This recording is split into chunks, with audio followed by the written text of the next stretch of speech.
Oh my God!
sitting there and I was watching it, those guys all really played really well. Yeah. Sorry, I just had to fix something on the stream. Somebody's telling me that it was lagging a little bit, so I went to go fix that. But, Are we good? We're good? We're good. Oh, It was okay, just, cool. I think it was my mic a little bit, but we're good. So Lock it up, man. no, Lock it up. the worst. So I don't know if anyone missed it, but we're talking about who were the impact players of each series, and Dale said for the first seed, watch your back, or Holt B, or Hole 7 by, however you want to pronounce it, and then for Netflix and Chell, Pale Poner, super shifty, you know, dynamic forward. Now I would say, as much as I hate to say it, because we played a season before, and we were chirping him about his offensive ability, and now he's going out and scoring goals at center. So it's interesting. But for my impact players of that series, obviously I'm gonna go with Holtby, or again, however you want to pronounce it. He just shut the door on Netflix and Shell when it really mattered towards the end of the period, and plus in overtime, just making incredible saves. He's really well positionally, and his reaction time is like second to none. So he's just a great all-around goalie. But on the other team, I'm actually gonna say the Lime 18. Like, he's my guy, right? He was the goalie for Netflix and Shell, and I don't know. After watching, I think he kept a minute for a little bit. Although he could have made a couple of other saves towards the end, I think I didn't really see the stats, but our team playing the Knights different than we played him. He probably had 20 plus saves through 2 games, and the way that series is going, I think it went almost the same exact way. So I'm gonna give it to Lime on this one. Although they played a really good team D and allowed them to see the shot, I just think the Lime's my guy for impact player of that series. Netflix and Shell. And well, the thing with Lime, man, is that I feel, and Netflix and Chell made the playoffs. They did, and he was great. And this isn't a slight. I know Pale get mad, the whole thing. There was waivers, there was different things. The thing about Lime, I would love to see Lime in front of like a really good team. Not like I say a really good team, but I would like to see him in front of, and Pale's team was very defensive, but they had rough. I would love to see him in front of a team like Hut Heroes or somebody like that, because I think that if that were the case, we'd be talking very differently as far as the tiers and different things like that. I think this first couple seasons he's been in some rough situations as a netminder, so I would love to see Lime on maybe an X Daily team. Wink, wink, nudge, nudge. But I would love to see Lime on an X Daily team playing in front of, you know, a system unit defensively and see the kind of season that he could have. Because I think it would be, you know, really tremendous to see, because I think he's that kind of goalie. Yeah. I know he's been trying to get scouting going a little bit this season, so hopefully it works out for him. But going on to our next series, it's 2-7. Imagination Land versus Drop Pass Murphys. My impact players here, obviously, for Imagination Land, I'm going to go Brick City all the way. I said this in the 239Tonight beforehand, before the first round series. I said, I think Imagination Land is going to take this in 4 or 5, because Brick's just that type of player. And when I played Drop Pass Murphys, I thought they were very predictable. We ended up winning that series, and I think Brick, if I can notice it, I think Brick would hop all over that and just take them to school. Like, as it went, his team swept, obviously, and I just have to give it all to Brick, man. Like, the team showed up, but I think he's like the one who kind of quarterbacked that whole entire thing into happening. So that's my I think that's a big thing. Like, okay, so Brick. Here's the thing. Like, Brick plays a very unique style, and sometimes it's hard to read, it's hard to gauge. But just know that he's always got a plan. And I think, you know, again, he's rough around the edges. I had him on my team. I get all that. I understand that. But he's a winner. He knows how to win. And everywhere he goes, he wins. That's why he has 2 cups. That's why he's sitting here playing in the Final Four. He is a big component of that team. Figo's the same. Figo's a winner. This team is full of winners, and that's the biggest thing. But to put some light on who the impact player of this team has been, you need to look no further than Mac North. I don't know if you watched that series. I did, and Mac North was freaking phenomenal. He was keeping everything out of the net. He literally looked like you couldn't score on him. He was that good. Now, I know the gripe on Mac is always going to be consistency, right? You're always going to get that with Mac North. But the biggest thing that I saw in that series, he was consistent. He was steady. He was making the saves he was supposed to. He was making the saves that he wasn't supposed to. A couple bad ones in there. But for the most part, man, he played a consistent series top to bottom. I think McGilla is a big part of that. Not taking anything away from Mac as I sat there and blew him for the last minute. But I think having McGilla there, there's a little bit more comfortability. I think that, and because of that, Mac is really going to strive and really going to, be solid moving forward. He's going to be a tough goalie to beat. So Mac North was my guy in that series.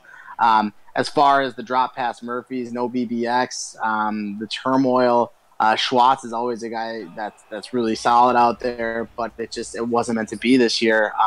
I think Murph missing time hurts. There's a lot of different factors, but to me, Imagination Land, they got into a nice matchup and they came out on top. I'm looking forward to the next series. They're a team to watch for sure.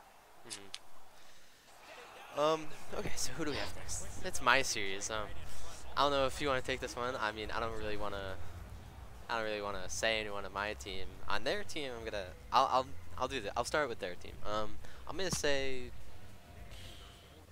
have to say Pogs. Pogs, he played center in that series, and he was really kind of quarterbacking their team defensively, and that was a big reason on why they won personally. They were trying to keep us slow into the zone, kind of shut down our fast-moving breakouts that we like to do, kind of stretch past it a little bit, and he also contributed defensively. He liked to enter the zone, get his team into the zone, and then pull up, wait for those wingers to provide him an option, and just give it to him immediately. And that was a really big killer of our team. We were struggling to try and pick up where their wingers were going to be. They didn't really use the points a lot, but there was no need to. You just figured it out.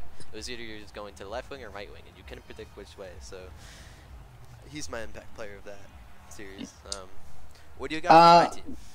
Well, for both too. I mean, with the Frozen Throne, man, you guys, it was tough, man, because like I said, I saw you guys at your best. I think you got away at, when you played us, you guys did this thing. You were playing center Cosmic at the time, and you played center in that series as well, did you not? Yeah, I did.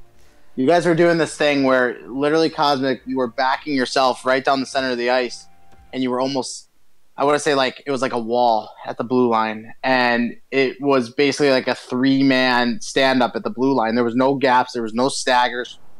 It was tough entry. Every single time it was tough entry, tough entry, tough entry. I felt that you guys were trying to play a different style. You're trying to get out in space, which, yes, I know you guys like to play fast, but I think ultimately against a team like that, it really hurts you. Now, granted, this went 7 games. I mean, this isn't like they kicked the shit out of you at all. It was far from that. But especially in some of those games late. Wasn't there a game where you guys were up 2 goals late too? Yeah. I mean, that's where I wanted to see that hunker down. That's where I wanted to see that, and I just didn't see it, and it was tough. But obviously when you're out there, you're always dynamic, you're always electric and squirrely, and that's tough. But I got to give OP Jelly some love, man, because this guy went from being a cup winner. Oh, I'm sorry. Let's go a little further. Went from being a reject, right? To getting the 6th man on a roster, to earning a starting spot, to winning a cup, to being drafted in the 6th round, to leading the league in goals scored, and he had a really good series as well. Again, I know it looked shaky at times, but shout out to OP Jelly, man. He had a great season, and hopefully he gets some fucking respect now, and not just being, oh, that's Cosmic's boy, but as, hey, that's OP Jelly, he can play too. So shout out to him, but to me, it's Floaty, man. Out of all the forwards that I face in this league and go up against and everything, it's always a chess match with that guy. He's on left wing. He's on my side. He's up there. He's in my top 3 of guys that I really have to. He doesn't play to the norm. He doesn't fall for the baits. He doesn't fall for the movements.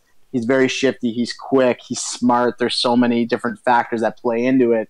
So for me, watching him, he was doing a lot of the same. People are going to go to Surprise Me. People are going to go to Pogs. I get that. Those are 2 phenomenal players.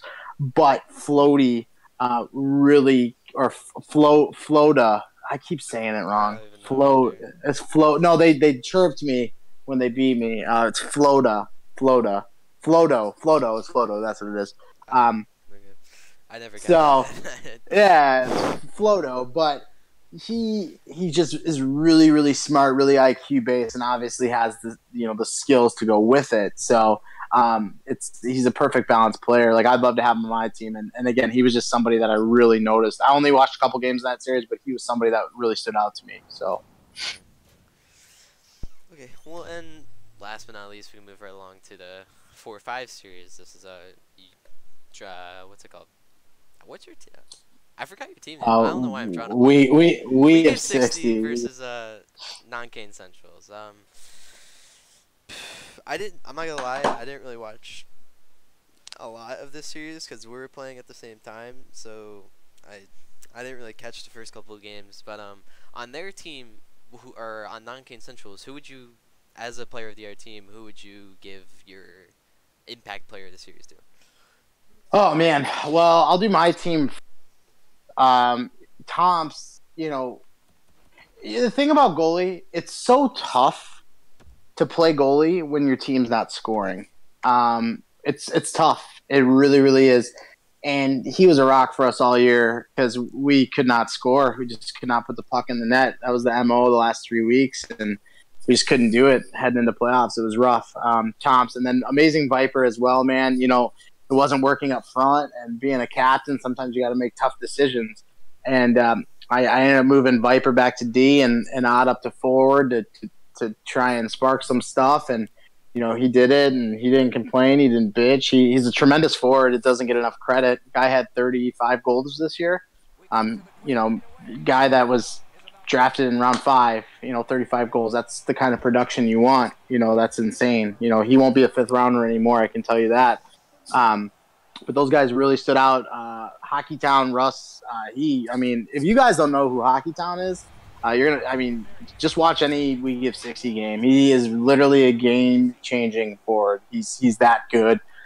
Super big IQ guy too. Odd guy was tremendous all year. Sorry, I'm doing this because it just sucks when you lose, right? So I'm doing the bit now. So I'm naming off all my team, but Odd was tremendous, man. Elite D in the league. He doesn't get enough credit either. He got picked 20 or whatever this year. So he's going to be a guy, and he's moved himself in that category, man. He won a cup with me.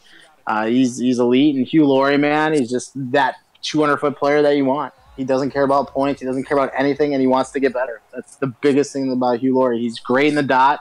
He's winning 58, 60% all day. It's weird, man, because I look at my team. I'm like, why didn't this work? Why didn't it work? But at the end of the day, we couldn't score any goals, and that's what it came down to. But talking about non-Kane Centrals, man, I'm throwing one name out, and his name is You Done Know. And I'm so upset that he's going part-time next season. I'm super upset because I remember when Dunner joined the league, and I remember his skill set and where he was at.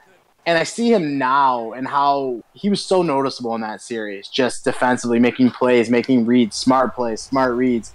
He's a big reason that team goes, getting the puck to down with space, man. That guy is going to be a good defenseman for seasons to come. So I hope, work eases up for him and he can get back in. But You Done Know, man, he was a very noticeable player in that series for me. Yeah. We were playing games yesterday, and everybody knows Dunn. He was the guy who was always keeping you out of the blue line. He was laying you out time after time. So I definitely notice that when I play against him. He likes to hit. He likes to stuff with the blue line, and it's not like most defensemen who do that, who just kind of whiff and just kind of you just kind of skate past him.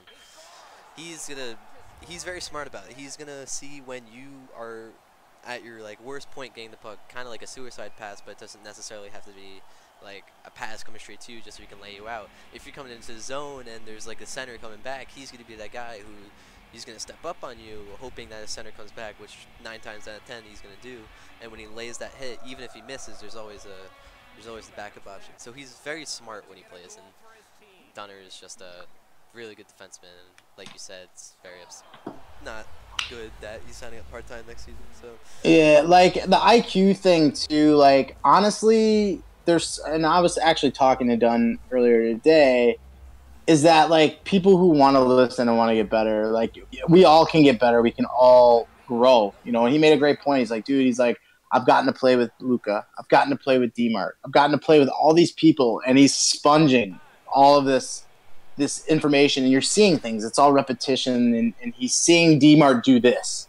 He's seeing Luca do that. He's seeing this D-man do this. And instead of being like, oh, I don't need anybody's help, you don't know. Like, he's just sponging all this information, and he's making it his own game. And that's what I'm seeing. He's making it his own. And I think that's why, for me, Kane Sensuals in that series, I really, really, really like. I know it's going to be crazy, but I really like Kane Sensuals in that series. So I know we're getting ready to get into that, but that's why I like him. I think Dunn's a big part of that. Yeah. So, like you said, we're getting into it. Second round. First round's over. All the matchups are set. It's Chili Con and Non Kane versus Swift Pups and Imagination Land. Or, you know what I mean. Those are the two series. Let's start with Swift Pups and Imagination Land. Imagination Land obviously isn't a 7th seed to be messed with. I guess if you make that trade earlier, maybe they go higher in the seeds. Who do you got in this one? Oh man, this is so tough. I look at Swift Pops, and to me, and this is not going to be a shot at Mac North at all. So don't take it this way. To me, they're built very similar to putting it in last year, and I think that they're better on the back end, and I'll explain why. Steven plays a lot like I do. He does. He's very similar. He's got great vision, and I'll be honest, man. Drift King, time to get Steven. He really doesn't get enough credit because he's viewed as this guy who can't do this, he can't do that, go play goalie. He's a very, very good defenseman. And if teams could go out and do it all over again, he wouldn't have fallen to round 6. It just wouldn't happen. He fell to the extras. He had to grind and earn his spot. And now he's playing in the Final Four for a chance to get to the Cup Finals. He forced Brian's hand. He forced Noah Gretzky's hands. Steven was so good that he forced Brian to trade McGill. It was either McGillis, Steven, or Rondon Vellante. Rondon Vellante made an impact immediately, and it came down to Steven and Mags, and ultimately, Brian made a decision. And it's the right one because both teams are in the Final Four right now. So Drift's been great, and then over on lefty, on lefty, he's been great, and then you have Rondon Vellante, man, who he's phenomenal. To me, this team is putting it in, but they're better. They have better goaltending. The defense is equally as good. And up front, you got Noah Gretzky's Esoteric, Wanisimov, man. It's just very scary. Now, when you flip that coin and you look at that other team and you see Brick City, Figo, and Josto as the forward lineup, that's frightening as well. And it's going to be a real grind-em-out series. I think people are anticipating this is going to be a high-scoring series. I'm the other way on this. I said Mac North was playing phenomenal puck. I believe that. He has been playing phenomenal puck. Watcherback's one of the best goaltenders in the league, if not the best. He's in that territory. So there's a lot of different factors with that. The defense, you got. I guess right now I don't even know who Imagination Land, if they're using Johnny Blaze or if they're using Hollywood Bob. I don't know. But that's going to be kind of their thing. Like McGill is sturdy. I worry about that second defensive position. Is Brick playing there? How is that going to work? Now, McGill can't play lefty. Brick can play pretty much everywhere. I just think that the depth and the full balance of Swift Pups will ultimately be too much for Imagination Land. What do you think, Cosmic? I think you have a point on the Swift Pups thing. Their defense is great for the picks that they got. They're really well-rounded on the defensive end, and we can't forget about the Swift Pups forward line. I mean, you got Noah Gretzky's Wanisimov, who's kind of a sleeper. I mean, everyone knew he was going to be good, but he's turned out very well. And then you have their third forward, Iso, who's like you keep saying, like you keep preaching about Iso. He's smart.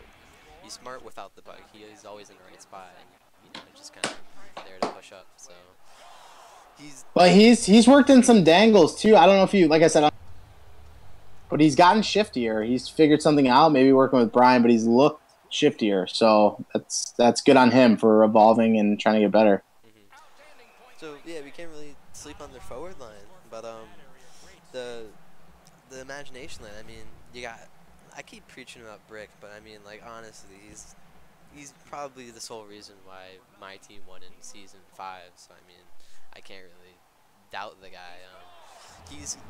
I think the defense that Swift Puffs has is beatable, but very hard to beat. And if Brick can figure out what they're doing wrong and where their mistakes are being made, I think they can kind of penetrate that defense a little bit.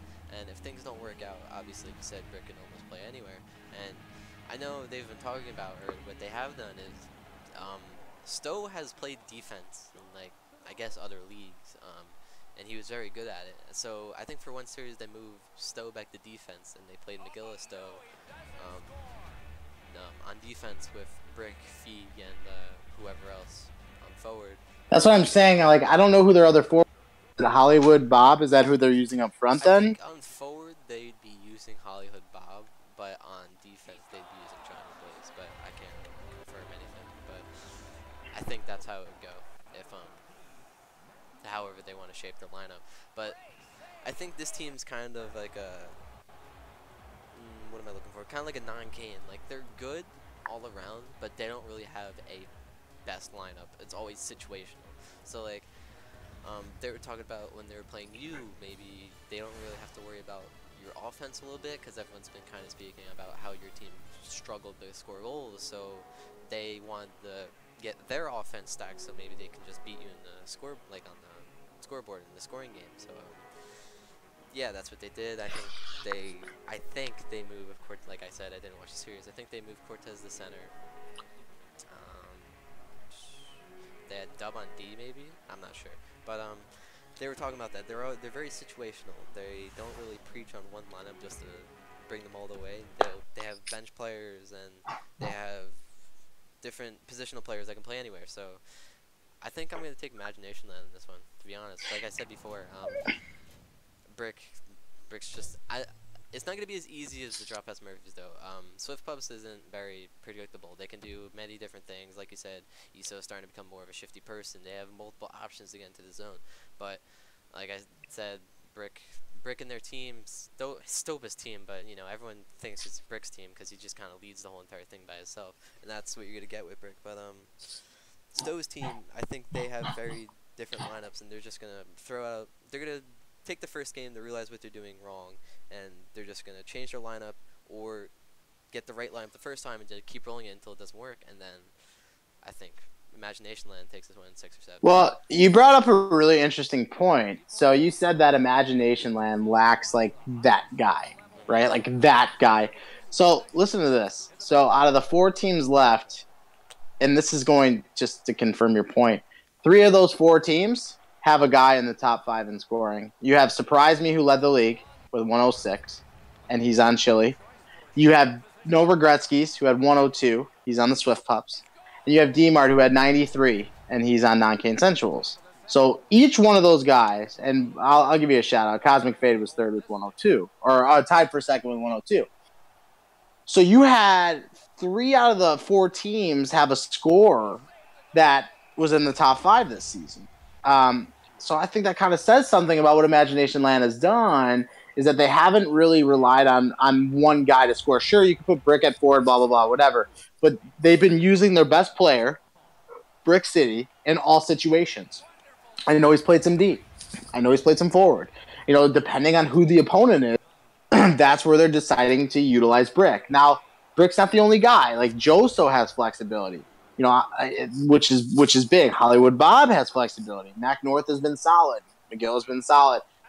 It's hard for me to stray away from the Pups, but I am not surprised. And I know I've been hard on Imagination Land, but for a while, and this is not a shot at you therapy, to me, McGilla was a really big turning point for that team. And I even went on record as saying with Ryan, I said, hey, bets off. They got McGilla. That's a no-fly zone for me anymore. So I think it's going to be a good series. I don't think either team's going to run away with it, but I still got the Pups. All right, and then I was reading a message real quick. No, you're good. Last but not least, we can get to the Chili Con Carnage. Chili Con Carnage. Why am keep drawing blanks today. I don't get it. I don't have anything in front of me to read off if I'm just kind of playing a shootout on both screens. Chili Con Carnage and Non-Kane Central. There we go. Let's start with you here. What do you think? What do you think is going to be the key points of this series, and who do you think takes it? Oh man. Okay. So the big thing about this Chili Con Carnage, you have these different factors. Chili plays so many different styles. They do the biggest thing I know. They like to shoot, and they like to shoot low, and they like to shoot turds. Like that's their bit. Like they really like to get after it that way. But here's the thing: it's in the game. Like you got to adapt. You got to figure it out. You got to survive that. And so for me, that's going to be a big play in this series. Is how non-Kane Centrals, and when I say non-Kane Centrals, how Dunner and the boys pick the puck up in front of the net and how they move it. You got to be quick, get that out, especially when you have three. So you have three crashing the net. Think about that. So when you have three crashing the net, you have to be ready to move that puck. I always tell defensemen, people say, Daly, how do you one touch it like that? How do you do it? Because I always anticipate that I'm going to get the puck. And that's the biggest mistake that people make is that they wait and then listen, now you have it and now you don't know what you're doing. So I always anticipate that I'm going to get it. And I think that when you're playing a team that's shooting low and crashing, you have three guys crashing. So think about it. You have the shooter who may be a little bit higher, then you have two forwards crashing the net, right? So what's that going to mean? You got guys in deep. So now those guys are in deep. If you can make a quick breakout and get your forwards in some space, all of a sudden it's a very different game. Maybe Chili Con Carnage has to abandon that play altogether because of the breakouts going the other way. Pogs crashing the net, Floaty crashing the net. That's if I'm not Kane Centrals, that's my focus. I'm trying to do that. Obviously, have surprised me as a game changer. I talked about Floto earlier. You've got Pogs, who's tremendous at center. Their back end is phenomenal as well. And all the way to Peaceful Bob, man. How big was that trade? You get Peaceful Bob in there, and he's earned that spot. He's been playing all these games. He's playing at a really, really high level. I'm a guy who people were like, oh, he can't play D, he can't do this, he can't do that. He struggled, not getting drafted, being a backup. He says, fuck it, I'm going to play goalie. And look at him. He's out there just completely changing the game and playing some tremendous net. So I like that with them. With non-Kane Centrals, man, obviously this offense is going to run through D-Mart. But a big thing that I like that C-Dub did was moving himself back to defense. He's a tremendous forward, but that's not why I liked it. The reason I liked it is because C-Dub, with the way his lineup is set, is more valuable at D than forward. Because like I said, C-Dub's a great forward. He doesn't get enough credit, but he's a great D-man as well. And that's kind of what being a captain's all about, is you can have flexibility to do stuff like that. So he moves Cortez up to play with Nick the Greek and D-Mart, and he slides back. And now you have Dub and Dunn, and I've just been saying how impressive Dunn has been. That's going to lead D pair. That's a really, really good D pair. And then all the way back to Legion. And let's give Legion some fucking due. Let's give Dub some due for making the switch and going to Legion. Let's give Legion some credit, man. Like, I know my team couldn't score and shit like that, but Legion made some saves, man. Like, he was good. Like, he wasn't a fucking slouch. I don't recall a bad goal, with one that was an EA goal going in. Like, nothing was on Legion. So, man, if they can ride that, I told you I like non-essentials in this one, and this is not a slight at Pogs and the boys because they're playing tremendous as well. This is a 7-game series for me, and I tilt to non-Kane Centrals. Yeah, I'm gonna have to agree. Non-Kane Centrals on this one. I know I was talking about my round 1 series before with Cortez, and he just kind of, like, out of nowhere, he just gave me the whole Chili Con Carnage game plan. I'm just like, I don't think it's gonna be that easy for us. And he's just like, no, like, he's like this is the way you gotta do it. This is how we're gonna play. This is how to counter it. And our team just didn't do it. But I think he has it kind of set out, and their whole team kind of has it set out. And if they play like they played them earlier in this season, I mean, hey, maybe they get the sweep tonight, or maybe they get it done early. But I still think I'm gonna agree with you with non-Kane and 6 or 7. I think Chili Con Carnage just elevated their game a little bit more. They're coming off a really big game, playing us to a 7-game series and shutting us out in Game 7. So I mean, Bob, I'm pretty sure they'd have Bob as their starting goalie. I know in Game 1 and 2, I think they started Jets Killer in that, but now they have Bob in net. He's really steady. He doesn't really bite too much on moves, or if you try and sneak it in the short side, he's just gonna stone it every day. So Yeah, and that's the thing is that it's just the evolution of you know, Bob. I mean, the guy. I think it was preseason. Like someone's like, "Dude, play net," and like I heard him one day. He's like, "Oh yeah, I've been fucking with stances." And here's me. And Bob, if you're listening, man, like this is not me chirping you, right? It's not meant to be, so don't take it this way. But I'm in a party, and Bob's like, "Oh man, like I can't get the right stance." Now here's my elitist mentality. What the fuck does it matter what stance it is? Stop the puck, right? That's my mindset. Like, stop it. But then somebody, earlier, I'm not a goalie, I'm uneducated. Someone's like, no, man, like the stance matters. It's how your guy reacts and things like that. And it's finding what's comfortable for you, man. Like, and Bob has done that. The guy's put the fucking work in. He's on all the time. Like, you can always find peaceful Bob for a game. I said it back when that trade made, man. I didn't understand. McSwagger at that time was just doing shit, but the trade he made was fucking asinine. I thought it was ridiculous. As an admin, I said I didn't want it to go through, but both teams agreed, and that was it.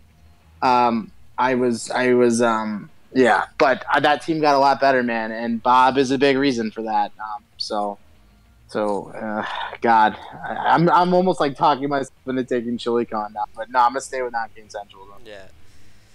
All right. Let's see what else we have. I mean, I know there's, the first round happened, and that's all that really happened. But do you want to plug the Season 7 signups and what has surprised you about it or not?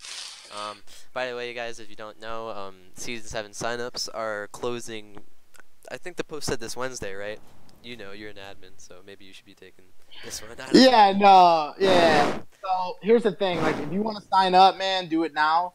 It looks like we're pretty dead set on doing 14 teams, so the signups are closing on Wednesday. So for those who are waiting until the very last minute because you're waiting for whatever the fucking reason is, like, don't, because I already know what's going to happen, man. We're going to get the message like, oh, Dales, I've been in this league since day one, blah, blah, blah. Like, I get it, but it's up there. And if we hit the number before, unless it's sometimes it happens where we close it early, but we're usually pretty good about the dates. But we have 14 captains set, man. I know some of the guys know already. They're getting scouting going. I think we might announce it later.